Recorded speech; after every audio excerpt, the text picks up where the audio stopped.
Hello everyone, it's Tuesday. It's Harp Tuesday. Welcome to this week's episode. So today I'm talking about fingers, how to protect them, which of course is very important for harpists. And specifically, I want to talk about protecting my thumb. So what I find for me at least is that, again, if I'm playing regularly, all my fingers hopefully are fine. The calluses build up and everything's good.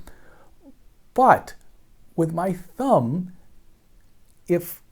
especially if I've just cut that thumbnail down a little bit, the flesh underneath, it's very easy for it to develop a blister as I push against the string that pushes that flesh into the thumbnail, and I find it's quite easy to develop a bit of a blister underneath there.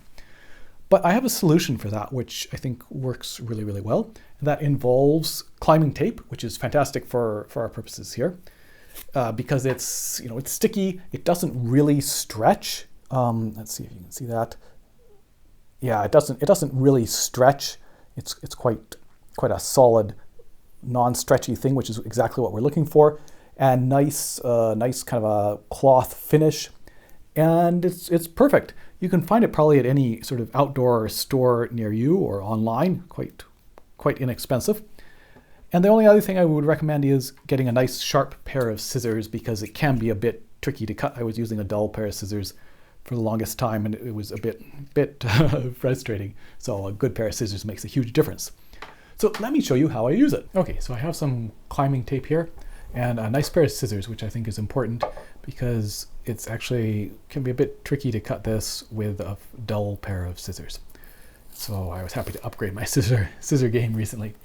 So I've already cut off a strip because I've used this before. And this is about, what is it? About almost 3 inches, which is about 75 centimeters. So that's a good length for me. You just don't want it to be too short. It's fine if it's a little bit too long. So this particular climbing tape has a rough edge along one side, which you just want to make sure that side is going to be the thick side. So we're going to cut 2 strips, a large strip and a short, narrow strip. So I'll imagine that I'm using this side, because if this was for the first time, both sides would be ridged. So I'll just cut a strip, not too thick, but maybe something like this.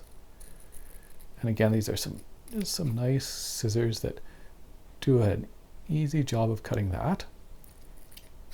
Great. And then I want a fairly narrow strip. So this is the one that's going to act as the sort of the second skin, as it were. And this, it's a bit more important. The width, we kind of have 2 goes of it because we can use either end of this strip. So if one is a bit too narrow or a bit too wide, we can use the other one. There we go. So again, what I found was with a pair of scissors I was using before, it was actually quite challenging to cut this. But now these are just a nice pair of Fisker scissors, and it's great. So I'll put this back on here to be able to use again. And then I'll take this narrow strip, and what I'm going to do is I'm going to look at it in terms of the width, and I think it's pretty good. Both sides are fine, but I'm going to use this slightly narrower side on this side. And I'm going to put it right about maybe not quite at the knuckle, a little bit further up, and try and slip this then underneath my remaining thumbnail.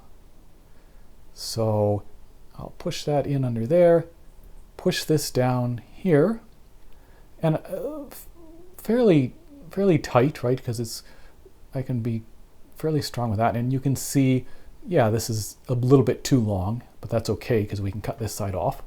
And then we also want to make sure that this has enough length to go around. So I'll put this then on here, bring it around, and it's nice if it overlaps on itself, just potentially gets a slightly better, stronger grasp, stronger seal. So then I'll go ahead and I'll cut off this little extra bit here that otherwise is going to be a bit bothersome. So I'll cut that off. There we go. And then the effect is then that I now have this sort of extra layer of protection, extra skin underneath the thumbnail. And if this is far enough down, this is maybe a tiny bit too high, but it'll be fine because it's far enough down here. It means that when I play, this is not going to interfere with the string. I have room for this flesh to be on the string without the tape, and then I have this protection here. So that's all there is to it. And so here you can see how now it's providing a nice shield, as it were, for my thumb, and where the thumbnail presses into the finger as I go to play. And it also doesn't interfere with the string itself. I'm still just touching the string normally with my flesh at the same time as protecting my thumb. And so there you have it. Again, I think it's a really easy solution. And again, for me, what I find is if I have cut my thumbnail down a little bit recently, I just have to be aware of it's easy for a blister to develop.